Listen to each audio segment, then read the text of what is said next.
The fluorescent lights of the Detroit Police Department's cold case unit flickered with the same tired rhythm they had for the past 30 years. Detective Sarah Mitchell sat at her cluttered desk, surrounded by towers of manila folders that smelled like dust and forgotten promises. At 52, she had spent half her life chasing ghosts, cases that most people had long stopped caring about. But Sarah remembered every single one of them, every victim, every family left behind, every question that kept her awake at night. It was a Wednesday in March 2024, and the Michigan winter was finally loosening its grip on the city. Sarah rubbed her eyes and reached for her coffee, now cold and bitter. She had been at the station since 5 in the morning, unable to sleep after another nightmare about the Henderson case. 17-year-old Marcus Henderson, found dead in an abandoned warehouse on the east side of Detroit in August 1987. Blunt force trauma to the head. No witnesses, no suspects, no justice. The case file lay open before her, its yellowed pages covered in her predecessor's handwriting. Detective James Warren had worked the case until his retirement in 2003, never able to crack it. He died 5 years later, and Sarah had inherited his obsession along with his desk. She had read through the file hundreds of times, memorizing every detail, every witness statement, every dead end. Marcus had been a good kid honor roll student, worked part-time at his uncle's grocery store, dreamed of becoming an engineer.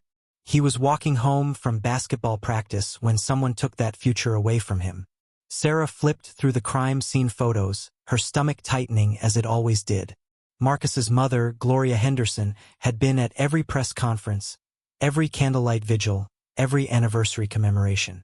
For 37 years, she had waited for answers. She was 73 now, her health failing, and Sarah knew time was running out. The phone on her desk rang, pulling her from her thoughts. She glanced at the caller ID, unknown number. She almost didn't answer, but something made her pick up. Detective Mitchell speaking. The voice on the other end was male, older, trembling slightly. "My name is Robert Chin. I'm calling about the Marcus Henderson case." Sarah sat up straight, her heart rate quickening. She had received countless tips over the years, most leading nowhere, but there was something different about this man's voice. A weight to it, a burden carried too long. "Go on," she said, grabbing a pen. "I was there that night. I saw what happened. I've been carrying this for 37 years, and I can't do it anymore. My daughter just had a baby. My first grandchild, and all I can think about is that boy's mother, never getting to see him grow up, never getting to hold his children." Sarah's hand was shaking as she wrote. "Where are you calling from, Mr. Chen?" "I'm at my home in Grosse Pointe. I'll tell you everything. But I need you to understand, I was afraid. I was 17 years old, and I was terrified." 2 hours later, Sarah pulled up to a well-maintained colonial house in one of Detroit's affluent suburbs. The contrast wasn't lost on her. Robert Chun had lived a comfortable life while Gloria Henderson had spent decades working double shifts as a nurse, pouring every extra dollar into keeping Marcus's memory alive. Robert Chun opened the door before she could knock. He was in his mid-50s, Asian American, with graying hair and eyes that looked like they hadn't known peace in a very long time. He ushered her inside, his hands trembling. They sat in his living room, surrounded by family photos. Sarah could see the baby he had mentioned, a tiny girl with a shock of black hair, sleeping peacefully in a frame on the mantel. "Tell me what you saw," Sarah said, placing her recorder on the coffee table between them. Robert took a deep breath. "I was at a party that night. A lot of us from Castech were there. It was in an abandoned building on the east side. Kids used to throw parties there all the time. I left around 11 to walk home. I took a shortcut through the alley behind the warehouse district. That's when I heard shouting." He paused, his eyes distant, seeing something Sarah couldn't. "I saw 3 guys surrounding Marcus. I recognized him from school. We had chemistry together sophomore year. They were older, maybe early 20s. White guys. One of them was wearing a Wayne State jacket. They were calling him names. Horrible things. Racial slurs. Marcus was trying to back away, trying to defuse the situation. He kept saying he didn't want any trouble, that he was just trying to get home." "What happened next?" Sarah asked gently. The biggest one, he had blonde hair, maybe 6'2". He pushed Marcus hard. Marcus fell. Hit his head on a metal dumpster. The sound? I'll never forget that sound. Like a crack of thunder. He didn't get back up. The three guys panicked. They started arguing about what to do. One of them wanted to call an ambulance. But the blonde one said no. He said if they called, they'd all go to prison. They just left him there. And you? I ran. I ran home and I didn't tell anyone. The next day, when I heard Marcus had died, I was sick for a week. Couldn't eat. Couldn't sleep. I told myself I would come forward. But then I heard about the police investigation. I heard they were looking for suspects. I was terrified they'd think I was involved. My parents had just moved us here from Taiwan 5 years earlier. They worked so hard to build a life here.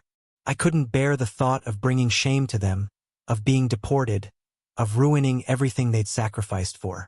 Sarah felt a familiar anger rising in her chest, but she kept her voice steady.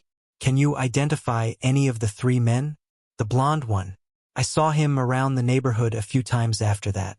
His name was Jake. Jake something. He worked at an auto shop on Gresham Avenue. I remember because I drove past it once and saw him out front. I nearly crashed my car.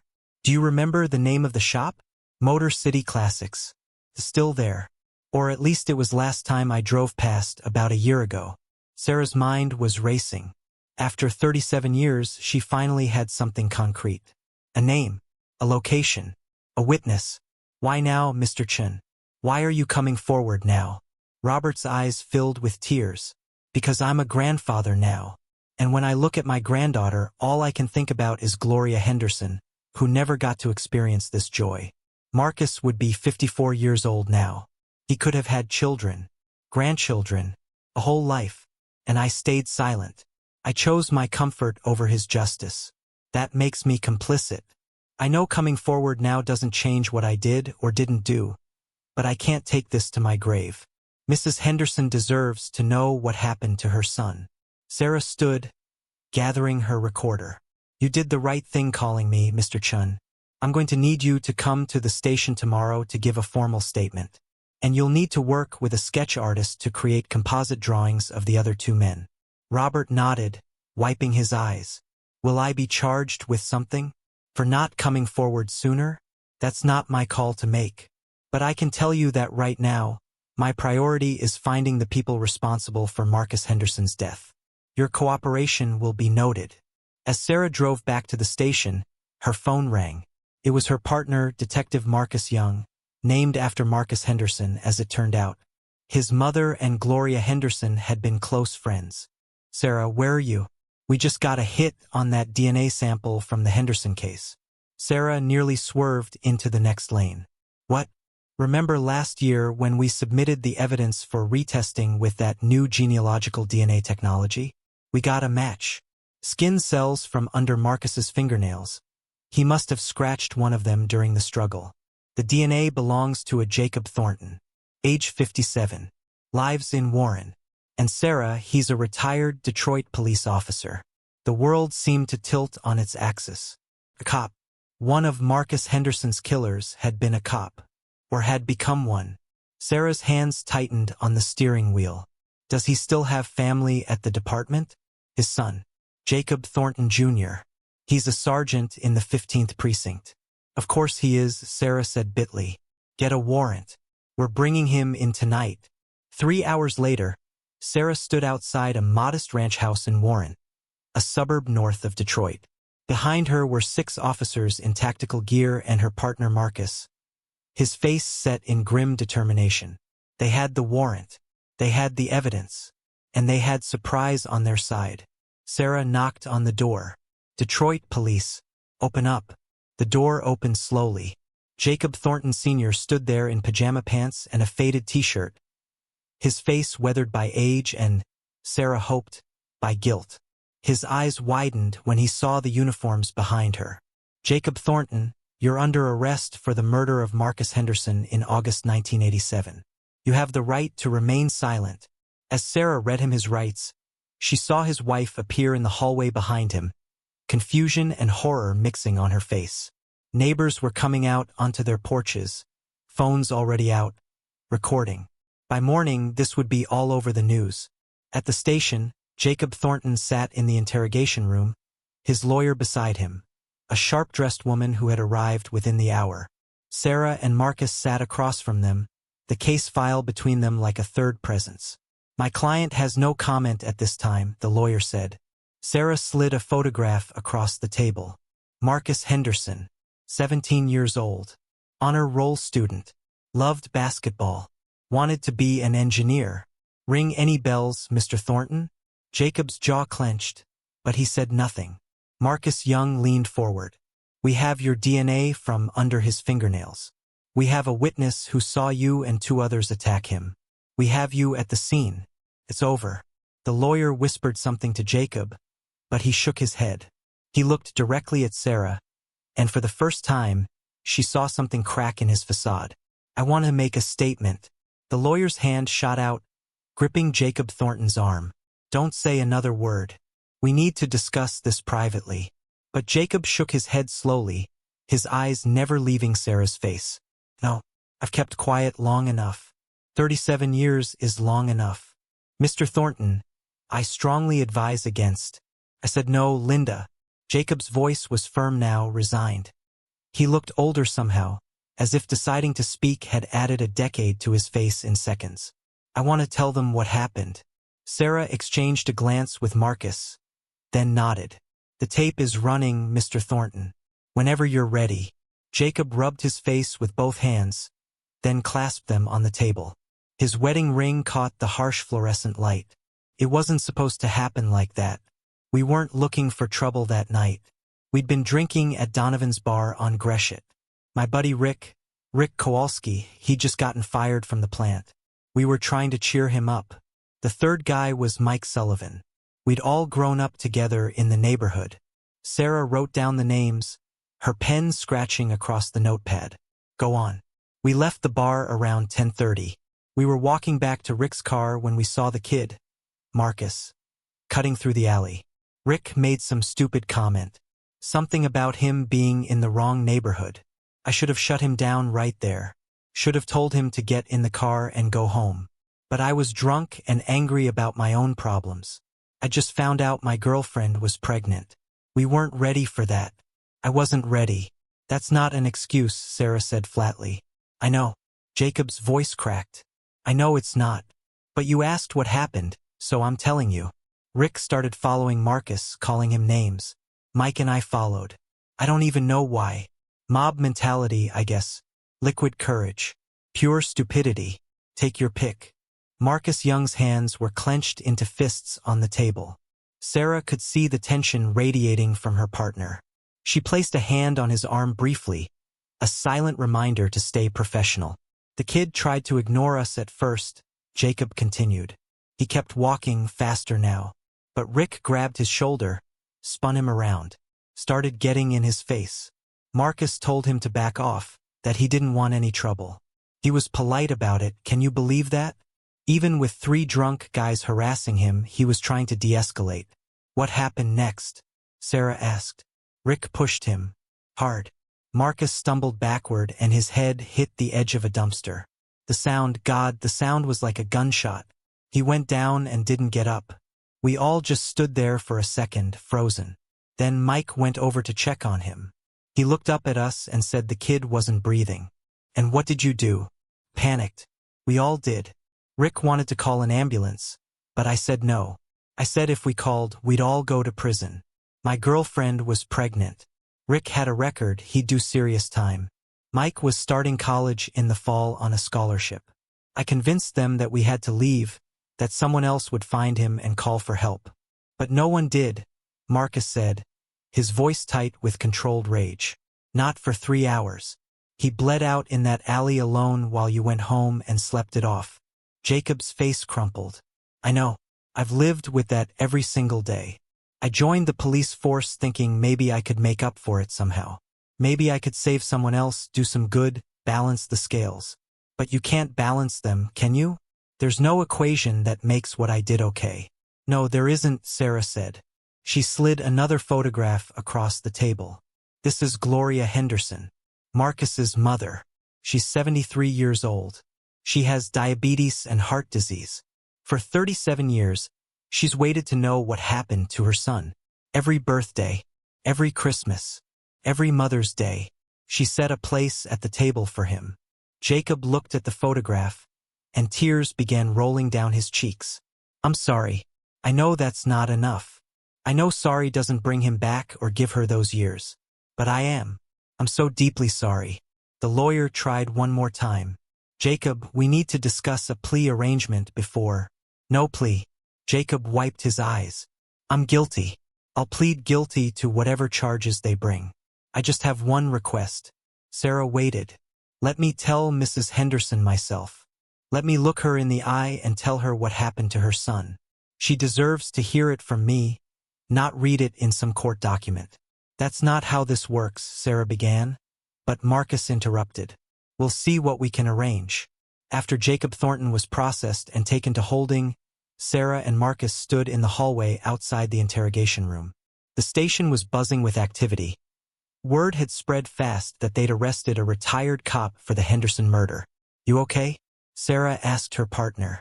Marcus shook his head. My mom used to babysit Marcus Henderson when they were kids. She's told me stories about him my whole life.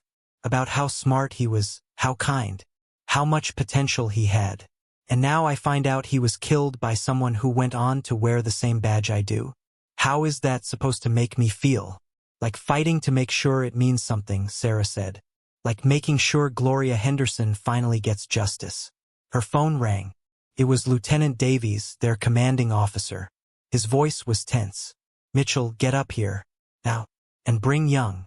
In Davies's office, they found not just their lieutenant, but also Deputy Chief Patricia Morrison and 2 people from Internal Affairs. The mood was glacial. Sit down, Davies said, his face grim. We have a problem. Deputy Chief Morrison began without preamble. Jacob Thornton Jr., the suspect's son, is claiming that this arrest is a witch hunt. He's already contacted the media and his union rep. He's saying his father is being railroaded because of departmental politics. That's ridiculous, Sarah said. We have DNA evidence and a witness. The witness who waited 37 years to come forward? Morrison raised an eyebrow. Defense will tear him apart. They'll say he's misremembering, that he's looking for attention, that he's trying to clear his conscience by pointing fingers at an easy target. The DNA doesn't lie, Marcus said. No, but chain of custody might be questioned.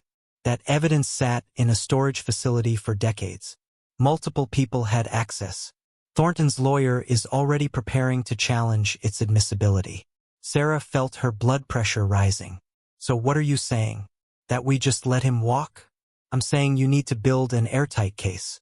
Find the other 2 men he named. Get them to corroborate his story. Find more physical evidence.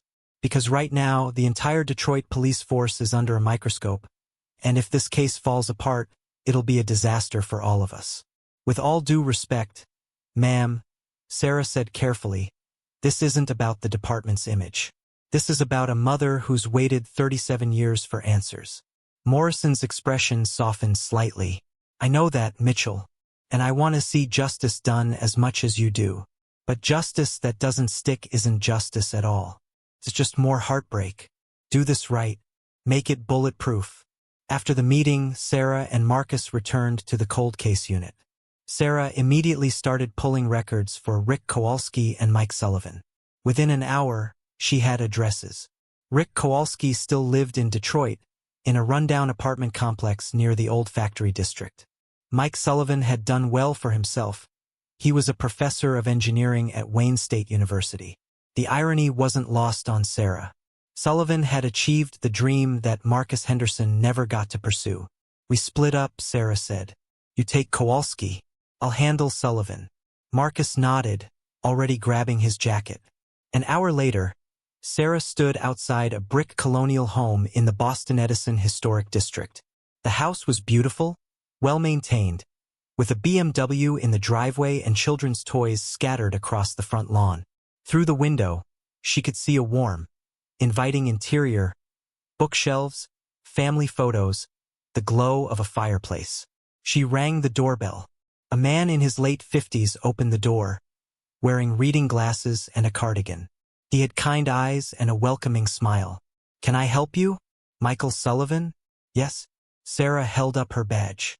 "Detective Sarah Mitchell, Detroit PD. I need to speak with you about an incident that occurred in August 1987. The color drained from Sullivan's face. His hand gripped the doorframe. "Oh God. Oh my God. I knew this day would come. I've been waiting for it for 37 years. May I come in?" Sullivan nodded mutely and stepped aside. As Sarah entered, a woman appeared from the kitchen. Sullivan's wife, presumably, holding a dish towel and smiling. "Mike, who is it?" "Honey," Sullivan's voice was hollow. "Could you take the kids upstairs? I need to speak with this detective privately." The smile faded from the woman's face as she registered Sarah's badge and her husband's expression. "Mike, what's going on? Please, Ellen. Just trust me. Take the kids upstairs." After his family had retreated, Sullivan collapsed onto the couch, his head in his hands. "You're here about Marcus Henderson." "Yes." "Jake and Rick. You've arrested them. Jacob Thornton is in custody. He's already given a full statement. I'm here to give you the opportunity to do the same." Sullivan looked up, his eyes red. "Does his family know? Marcus's family? His mother is still alive. She doesn't know yet that we've made an arrest." "God." Sullivan stood and walked to the mantel, where family photos stood in neat rows. His children, 3 of them ranging from early 20s to mid-teens, smiled out from various stages of their lives. Graduations, weddings, holidays. "I have a son who's 23, the same age Marcus would have been when my oldest was born. Do you know what that's like? Watching your child reach milestones and knowing that another mother never got to see her son reach any of them?" "Then tell me what happened," Sarah said. "Tell me the truth." Sullivan turned to face her, and she saw a man who had been breaking under the weight of his secret for decades. "I've written it down. Years ago, I wrote down everything that happened that night. I told myself that if anyone ever came asking, I would give it to them, that I wouldn't run or hide or lie, that I would finally do the right thing." He walked to a desk in the corner of the room, opened a drawer, and pulled out an envelope, yellow with H. He handed it to Sarah with shaking hands. "It's all in there. Every detail. What we did. What I should have done instead. I know it doesn't change anything. I know Marcus is still dead and his mother still suffered and nothing I say or do can fix that. But maybe it can help bring some closure." Sarah opened the envelope and pulled out several pages covered in neat handwriting. She scanned the first page. It matched Jacob Thornton's account exactly. "You'll need to come to the station and give an official statement," she said. "I know." Sullivan's voice was barely a whisper. "What about my family? My job? My children? That's not for me to decide. But I can tell you that the truth always comes out eventually, Mr. Sullivan. You've had 37 years more with your family than Marcus Henderson got. That's 37 years more than his mother got with him." Sullivan nodded slowly. "You're right. Of course you're right. When do you need me to come in?" "Tomorrow morning, 9 a.m. I'll be there." He paused, then asked quietly, "Is Mrs. Henderson? Is she well?" "She's alive, if that's what you're asking. But well? No. How could she be?" After leaving Sullivan's house, Sarah sat in her car and called Marcus. "How did it go with Kowalski?" "He's dead. Overdose in 2019. But his ex-wife was home. She's willing to testify that he confessed to her about the Henderson case years ago. She kept a journal entry from when he told her. Corroborates everything." Sarah felt a grim satisfaction. "We've got them, Marcus. We've actually got them. Now comes the hard part," Marcus said. "Telling Mrs. Henderson." Gloria Henderson lived in a small, immaculately kept house on Detroit's west side. The neighborhood had seen better days. Several houses on the block were boarded up, victims of the foreclosure crisis and decades of economic decline. But Gloria's home stood as a testament to her resilience. The lawn was neatly trimmed.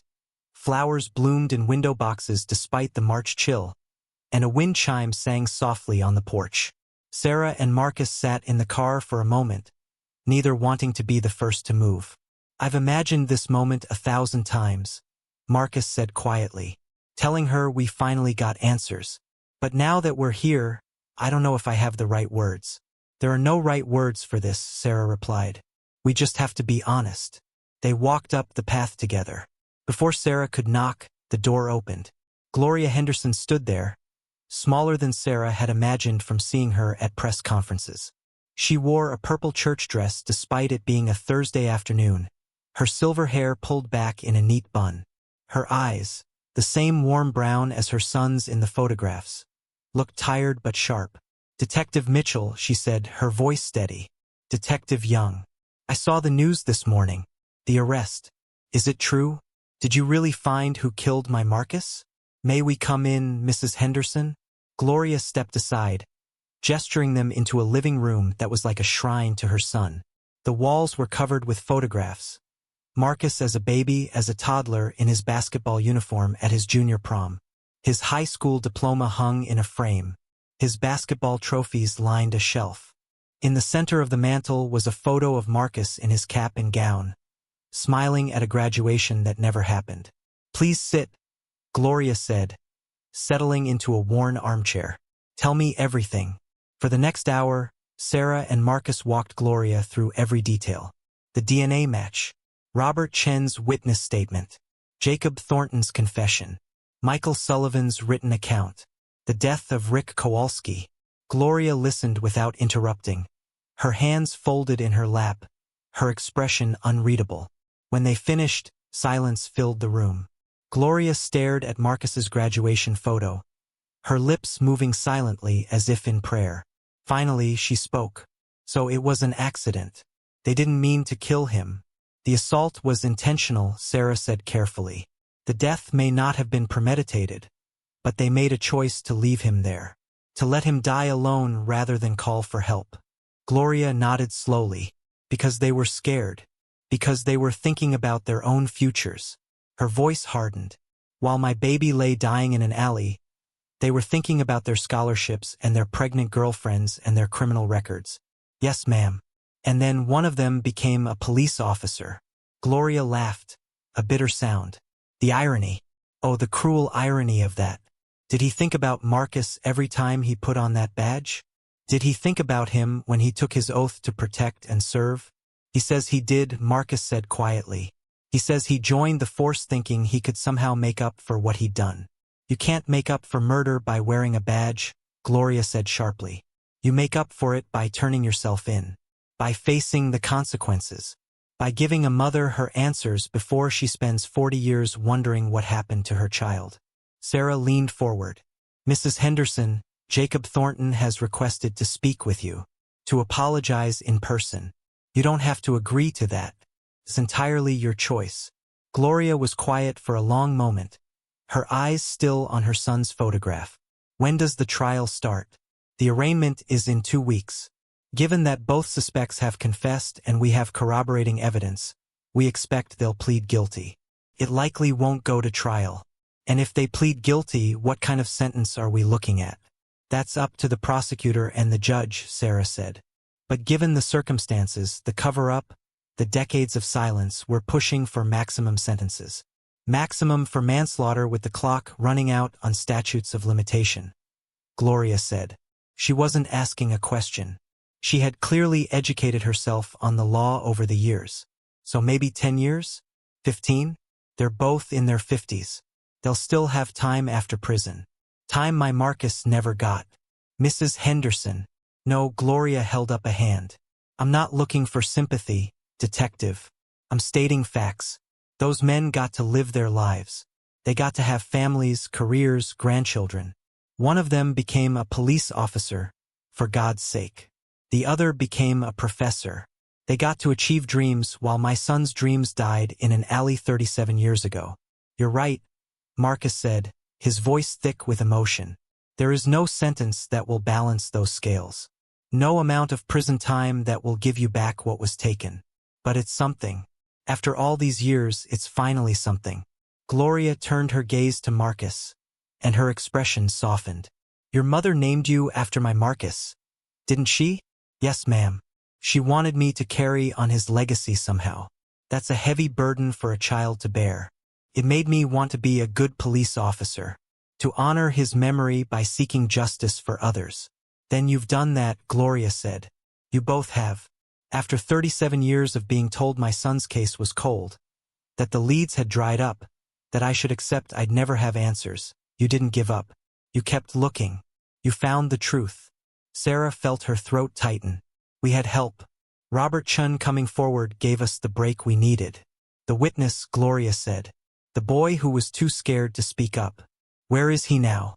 He lives in Grosse Pointe. He has a family, a granddaughter, and he stayed silent while I suffered.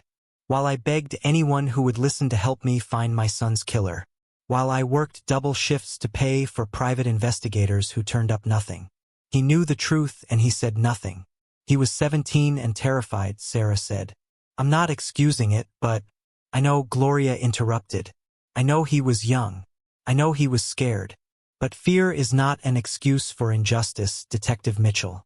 We all face moments where we have to choose between our comfort and what's right. He chose wrong. Do you want to speak with him? Marcus asked. He's expressed a desire to apologize to you as well. Gloria was quiet again, her fingers tracing the arm of her chair. Finally, she nodded. Yes, I'll speak with both of them, Mr. Thornton and Mr. Chun. I'll hear what they have to say, but not because I forgive them. I don't know if I can do that. I'll hear them out because my Marcus was raised to look people in the eye and hear their truth, even when it was hard, especially when it was hard. Sarah felt a surge of admiration for this woman who had endured decades of grief and still had the strength to face her son's killer with dignity. We'll arrange it, Sarah said. But Mrs. Henderson, I want you to know. You don't owe anyone your forgiveness. You don't owe them closure or peace. Whatever you feel, however you choose to respond, that's your right. Gloria's eyes filled with tears for the first time since they'd arrived. Do you know what the hardest part has been, Detective? Not just losing my son, though God knows that nearly killed me, but losing him to silence, to mystery, not knowing if he suffered, not knowing if he called out for me, not knowing why someone would take such a bright light from this world. That not knowing ate at me every single day for 37 years. And now you know, Marcus said gently. Now I know, Gloria repeated. And the truth is both better and worse than I imagined. Better because it wasn't planned. He wasn't targeted. It wasn't some monster who hunted him down. But worse because it was so senseless, so preventable. 3 drunk men with fragile egos and more concern for their own futures than for the life bleeding out in front of them. She stood, walking to the mantel to pick up Marcus's graduation photo. He was going to be an engineer. Did I ever tell you that? He loved building things, figuring out how things worked.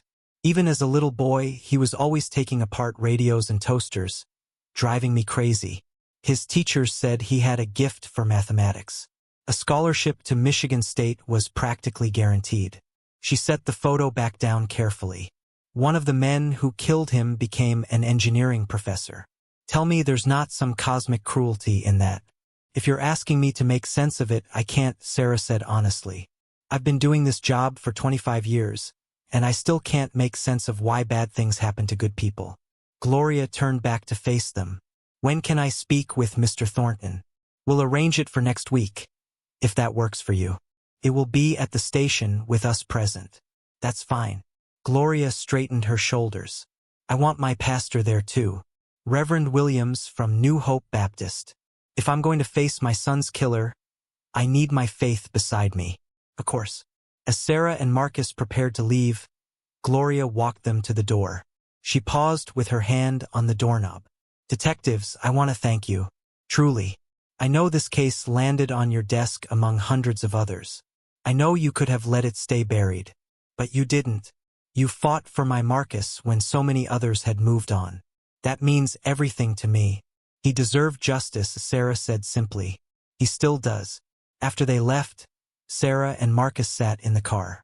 Sarah's hands were shaking slightly as she gripped the steering wheel. That woman is incredible, Marcus said. The strength it takes to sit there and hear those details without falling apart. She's had 37 years to prepare herself for this moment, Sarah said. But you're right. She's remarkable. Her phone buzzed with a text from Lieutenant Davies. Press conference scheduled for 5 p.m. Be there. The press conference was packed. Every major news outlet in Detroit had sent reporters. National media had picked up the story too.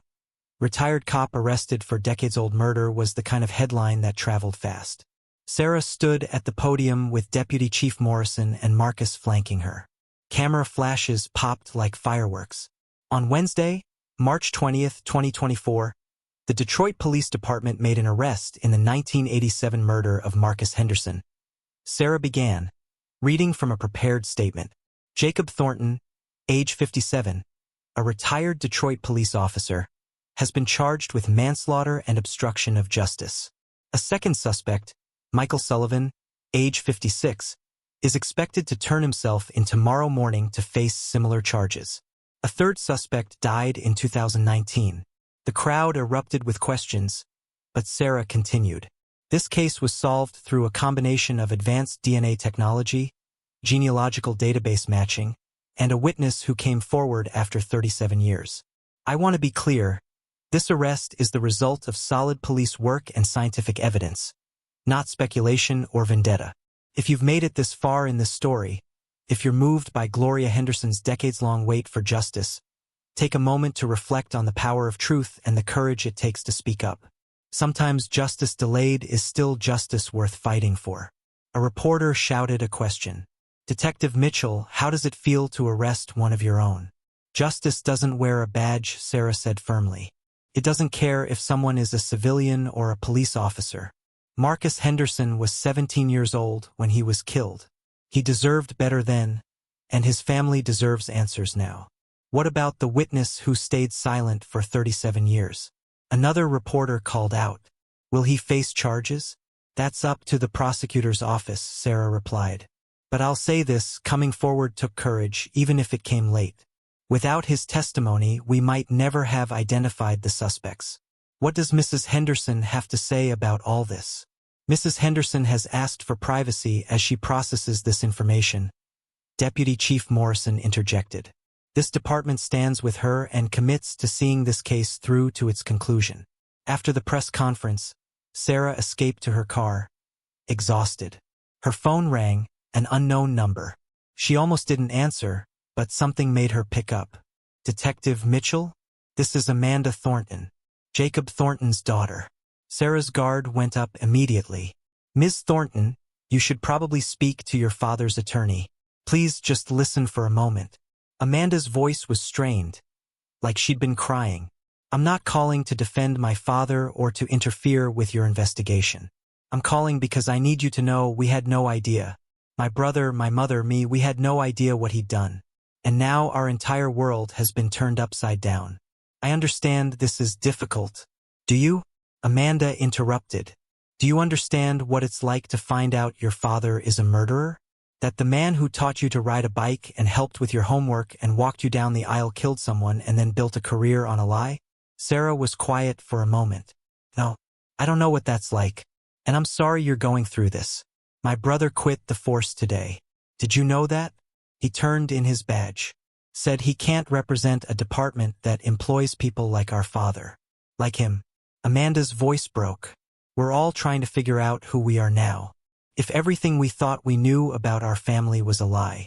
Your father made a choice 37 years ago, Sarah said gently. That choice doesn't define you or your brother or your mother.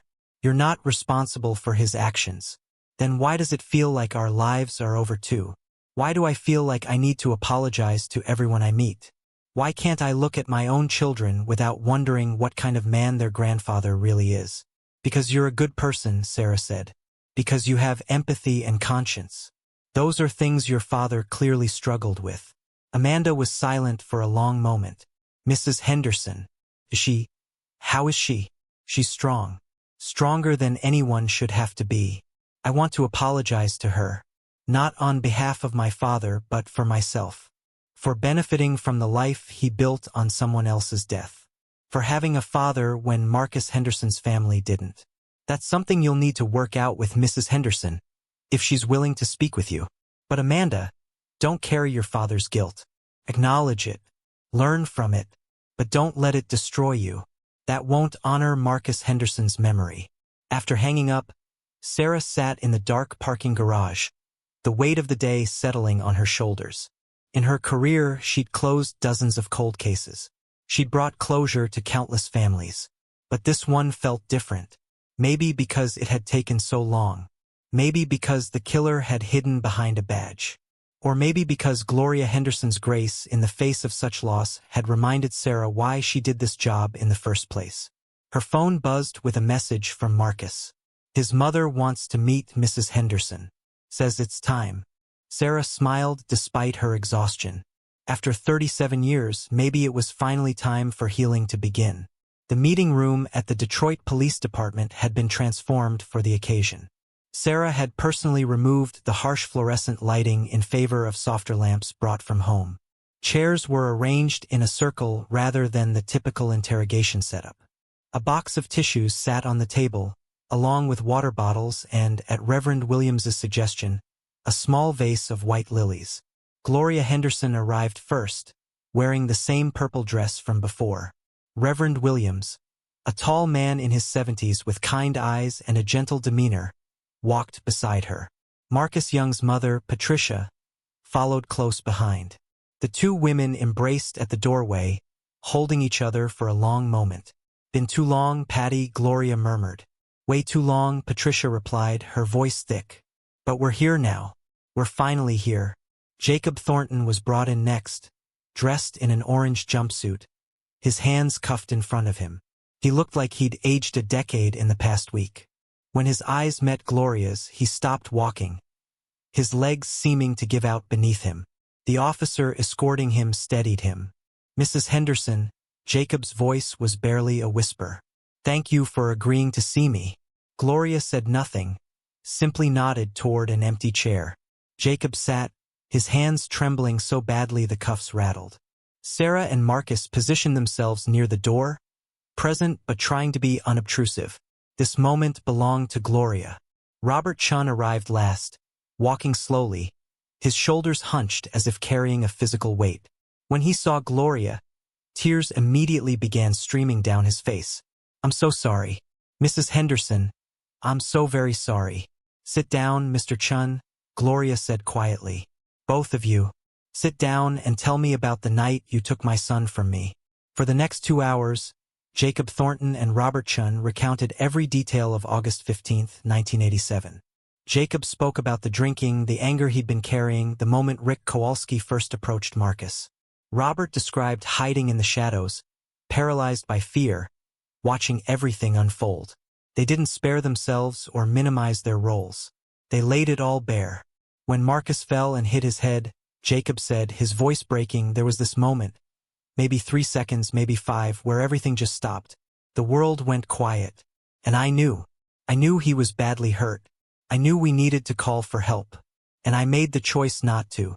I chose my future over his life. "Why?" Gloria asked. It was the first word she'd spoken since they began. "Why did you choose that?" "Because I was a coward," Jacob said simply.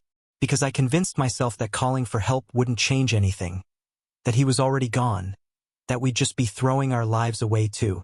I told myself a lot of lies that night, Mrs. Henderson.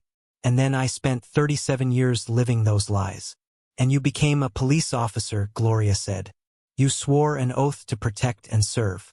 I thought, Jacob struggled with the words. "I thought maybe if I saved enough people, helped enough families, it would balance out. But you can't balance murder, can you?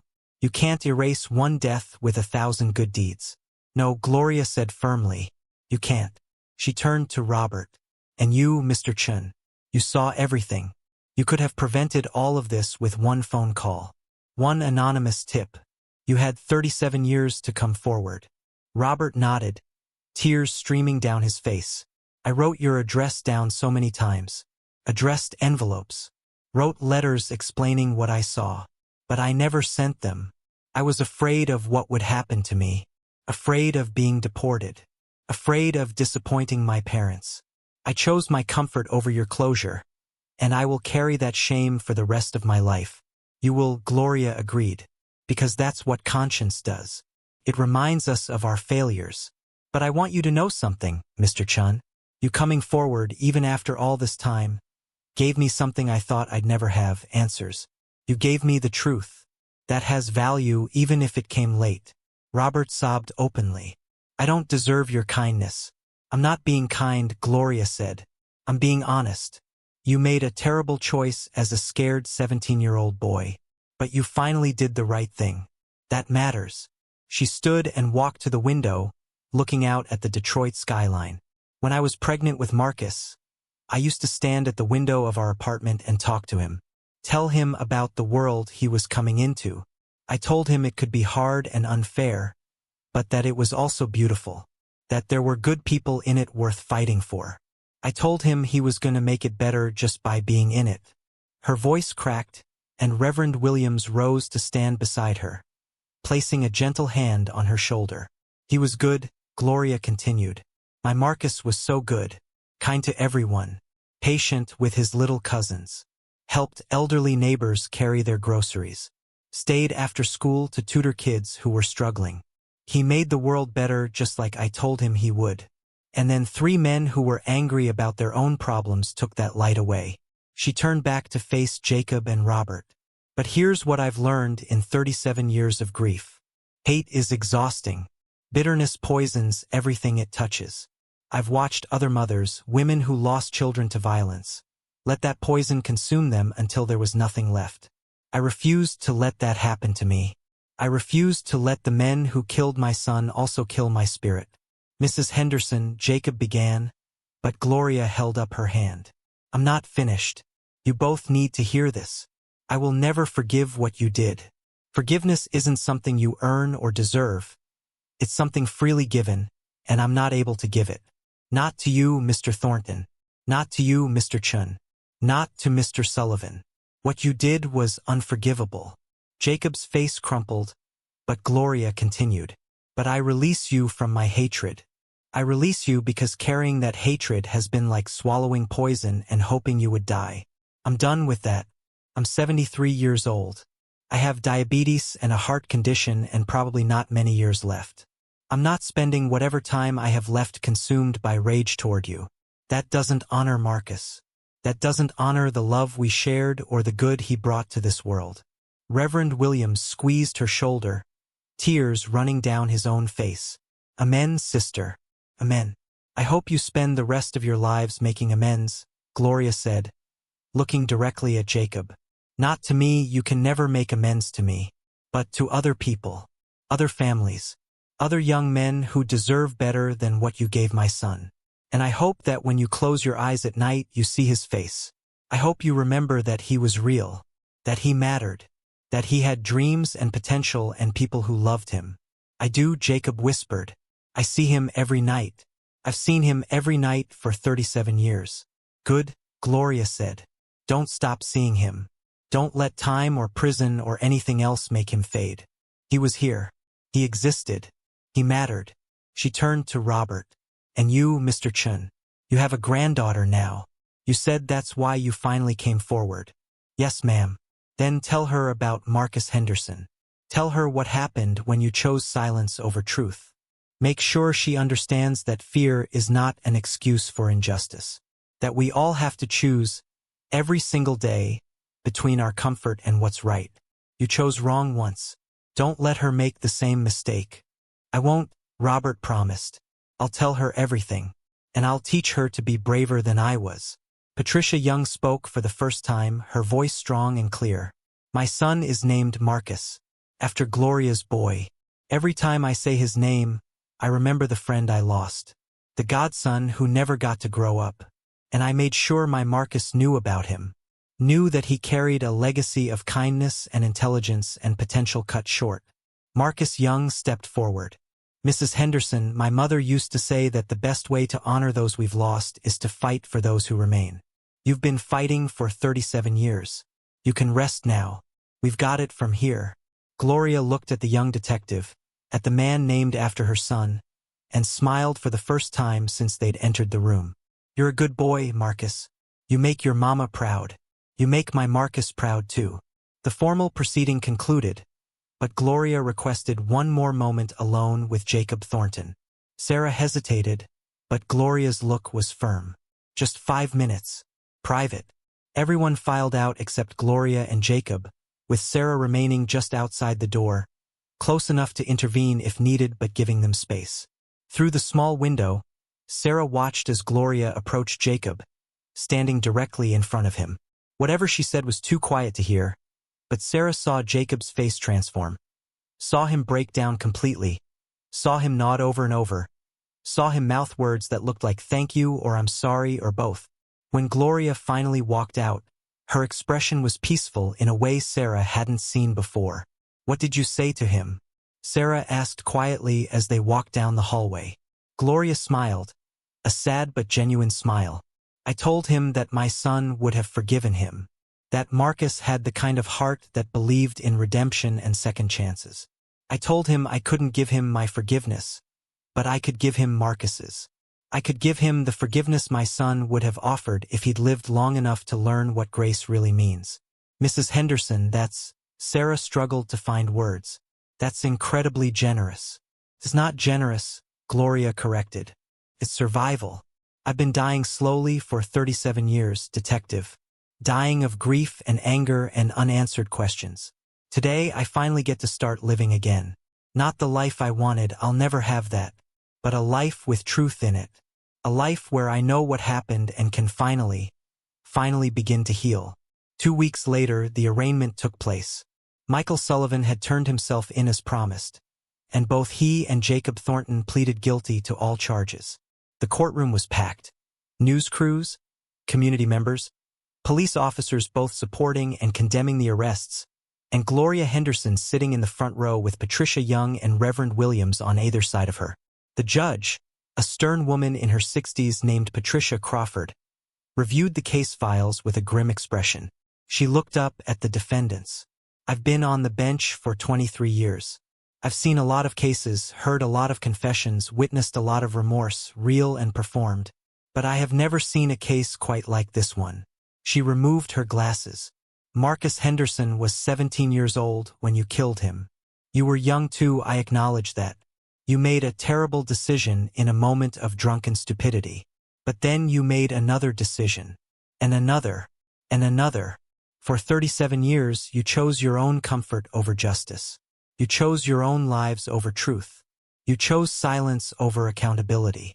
Jacob and Michael stood with their heads bowed. "Mr. Thornton, you became a police officer. You swore an oath to uphold the law, to protect the innocent, to seek justice. Every day you wore that badge, you dishonored that oath. You dishonored every officer who serves with integrity. And most importantly, you dishonored Marcus Henderson's memory." She turned to Michael. "Mr. Sullivan, you became an engineering professor. You achieved the very dream that Marcus Henderson died pursuing. You taught young people, mentored them, helped them build their futures. Did you ever think about the young man who never got that chance? Did you see Marcus Henderson in the faces of your students?" Michael's voice was hoarse. "Every single one of them, Your Honor." Judge Crawford nodded. "I believe you. I believe you've both carried this guilt for decades. But guilt without action is just self-pity. You could have come forward at any time. You could have given Gloria Henderson answers years ago, decades ago, when she was younger and stronger and had more time left to find some peace. You didn't. And that, gentlemen, is why this court is not inclined toward leniency." She picked up her gavel. "Michael Sullivan, you are hereby sentenced to 15 years in state prison, with the possibility of parole after 10. Jacob Thornton, given your additional breach of public trust as a law enforcement officer, you are sentenced to 20 years in state prison, with the possibility of parole after 15. The gavel came down with a sharp crack that echoed through the silent courtroom. As the defendants were led away, Jacob turned back to look at Gloria one last time. She met his eyes and gave a small nod. Not forgiveness, not absolution, just acknowledgement, just closure. Outside the courthouse, Sarah and Marcus stood with Gloria as news crews swarmed around them. Gloria stepped up to the microphone, her voice steady and clear. "Today justice was served. Not the justice I wanted, nothing can bring my son back, but the justice of truth, the justice of accountability. I want to thank Detectives Mitchell and Young for never giving up on Marcus's case, for treating my son like he mattered, even 37 years after his death." She paused, looking directly into the cameras. And I want to say something to anyone out there who's carrying a secret about a crime they witnessed or participated in. The truth always has weight. Carrying it alone will break you. Coming forward is terrifying, I understand that. But silence doesn't protect you. It imprisons you. If you know something about an unsolved case, if you've been living with guilt or fear, please find the courage to speak. Give the families waiting for answers what they deserve. Give yourself the chance to finally be free. The press conference continued, but Sarah stepped away, overwhelmed by the emotion of the moment. Marcus followed her. "We did it," he said quietly. "After all this time, we actually did it." "She did it," Sarah corrected, nodding toward Gloria. "She survived 37 years of not knowing. She faced her son's killers with dignity and grace. She chose truth over bitterness. We just helped her get there." Marcus smiled. "My mom always said Gloria Henderson was the strongest woman she'd ever known. I understand why now." As they watched Gloria embrace Patricia, watched Reverend Williams place a comforting hand on her back, watched a community begin to heal from a decades-old wound, Sarah felt something she hadn't felt in a long time: hope. Hope that justice, even delayed, still mattered. Hope that truth, even painful, could bring peace.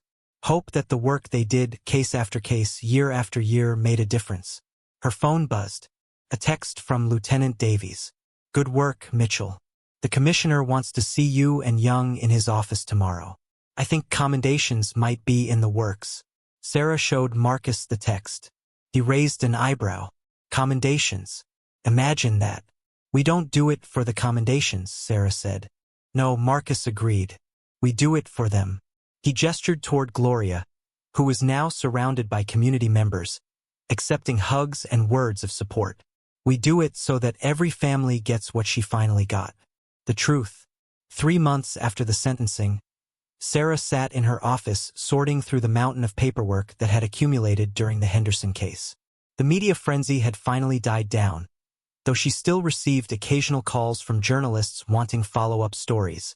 The case had sparked a national conversation about cold cases, witness intimidation, and police accountability.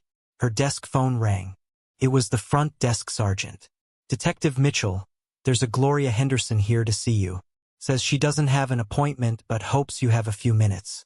"Send her up," Sarah said immediately, standing to straighten her desk. Gloria appeared in the doorway moments later, looking different than Sarah had seen her before. She wore bright colors, a yellow blouse and cream pants, and her face seemed lighter somehow, as if a burden had been lifted. She carried a large envelope under her arm. "Mrs. Henderson, please come in." Sarah gestured to a chair. "Is everything okay?" "Everything is fine, Detective. Better than fine, actually." Gloria sat down, placing the envelope on the desk between them. "I came to give you something, and to tell you some news." Sarah sat across from her, curious. "First, the news." Gloria smiled, a genuine smile that reached her eyes.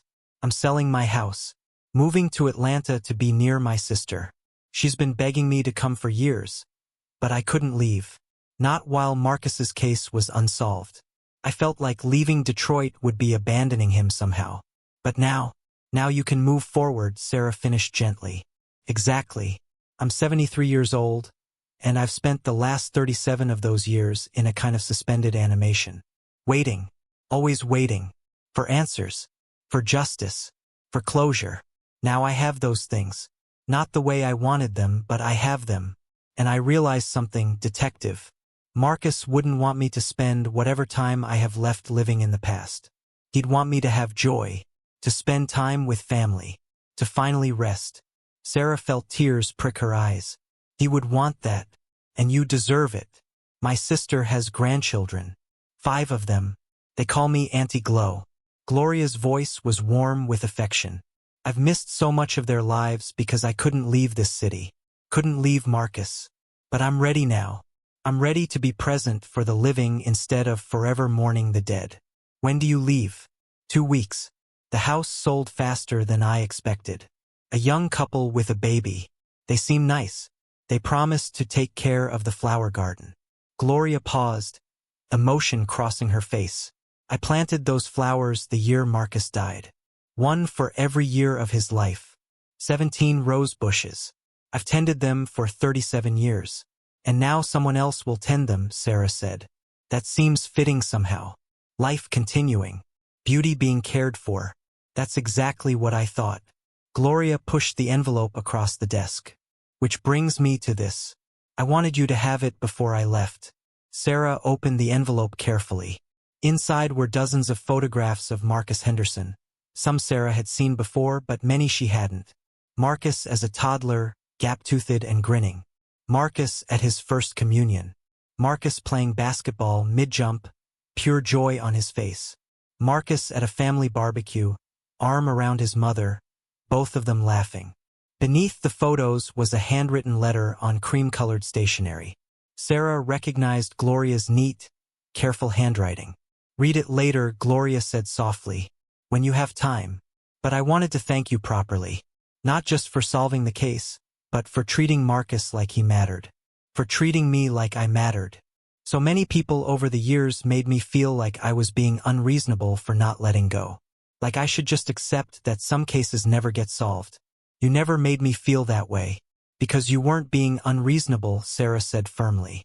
You were being a mother. And Marcus did matter. He still matters. Gloria reached across the desk and squeezed Sarah's hand. You're a good detective, Sarah Mitchell. And more importantly, you're a good person. Don't let this job harden you. Don't let all the darkness you see make you forget that there's still light worth fighting for. I'll try, Sarah promised.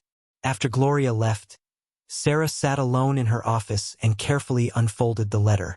Dear Detective Mitchell, by the time you read this, I'll be preparing to leave Detroit, the city where I was born, where I raised my son, where I buried my dreams for him, and where I finally found the truth about his death.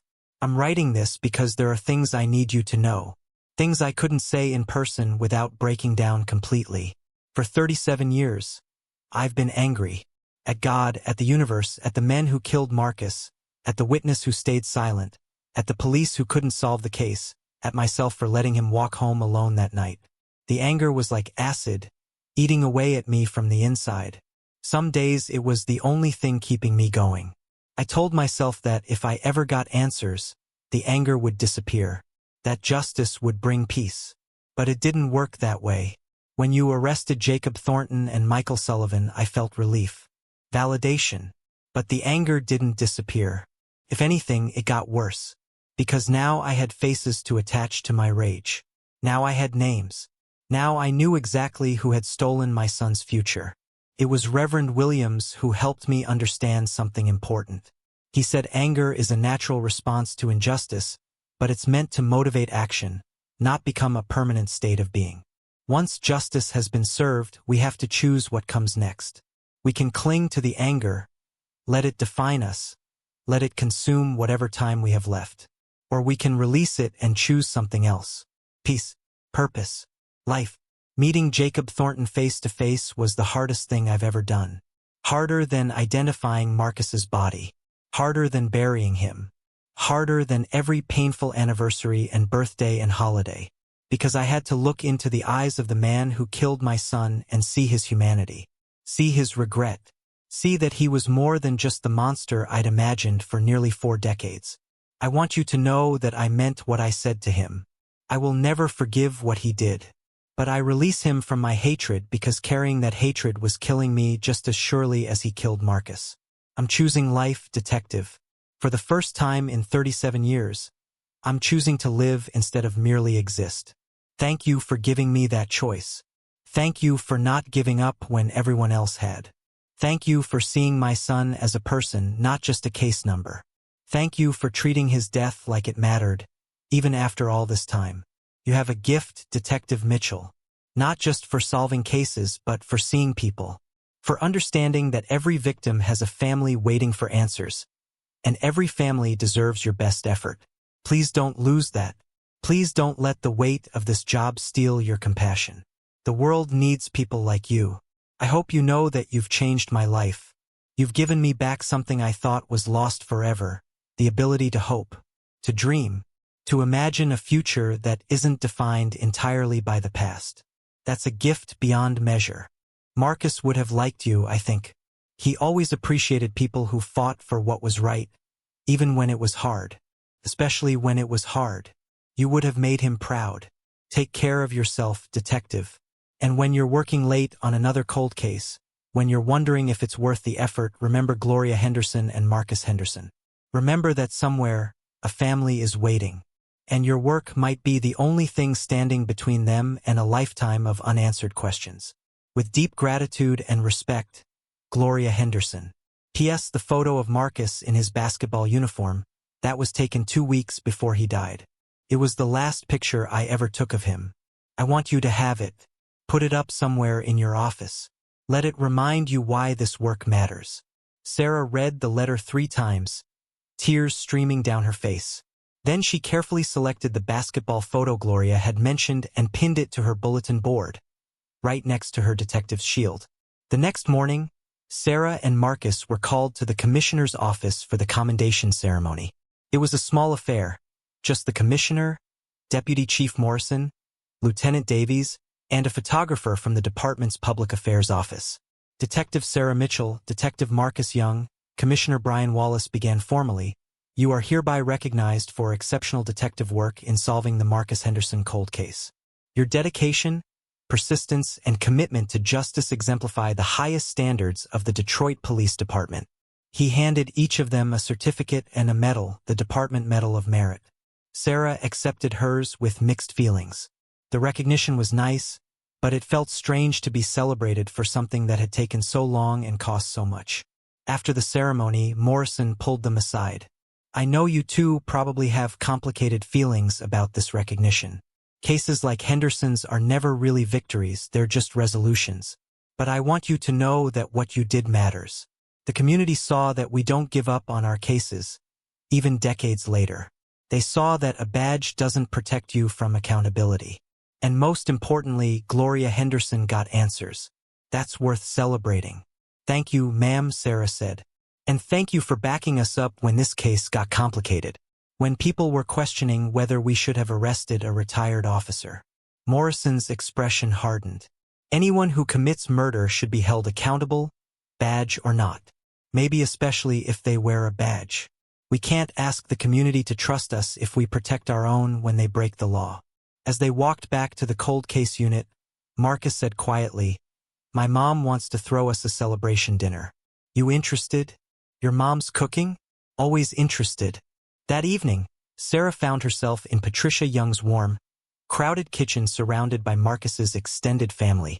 The smell of fried chicken, collard greens, macaroni and cheese, and cornbread filled the air. Children ran through the house laughing. Gospel music played softly in the background. It felt like home in a way Sarah's own apartment never quite did. Patricia pulled Sarah aside while Marcus was distracted by his nieces and nephews. I need to tell you something. She led Sarah to a quieter corner of the dining room. Gloria called me yesterday. She told me she's moving to Atlanta, that she's finally ready to start living again. Sarah nodded. She came by the station to tell me. She seems good. Peace. Because of you, Patricia said, her eyes bright with tears. Because you gave her what she needed to move forward. Do you understand how rare that is? How many families never get that closure? I was just doing my job. No. Patricia shook her head firmly. Your job is to investigate crimes and arrest suspects. What you did went beyond that. You gave Gloria her dignity back. You treated Marcus like he mattered. You saw them both as people, not just a case file. That's not just doing a job. That's having a calling. Before Sarah could respond, Patricia continued. Marcus Henderson was my godson. I was at the hospital when he was born. I taught him to tie his shoes. I was there when he graduated 8th grade with honors. And I was there when Gloria called me that terrible night to tell me he was gone. For 37 years, I've carried the guilt of not being able to help her find answers. You lifted that weight. From both of us. Sarah found herself pulled into a tight embrace. Thank you, Patricia whispered. Thank you for bringing my friend peace. Thank you for honoring my godson's memory. Thank you for showing my own son what it means to be a detective with integrity. Later that night, after too much good food and too many stories, Marcus drove Sarah home. They sat in comfortable silence for most of the drive, the lights of Detroit passing by the windows. "My mom's right, Marcus said as he pulled up to Sarah's apartment building. "You didn't just solve a case.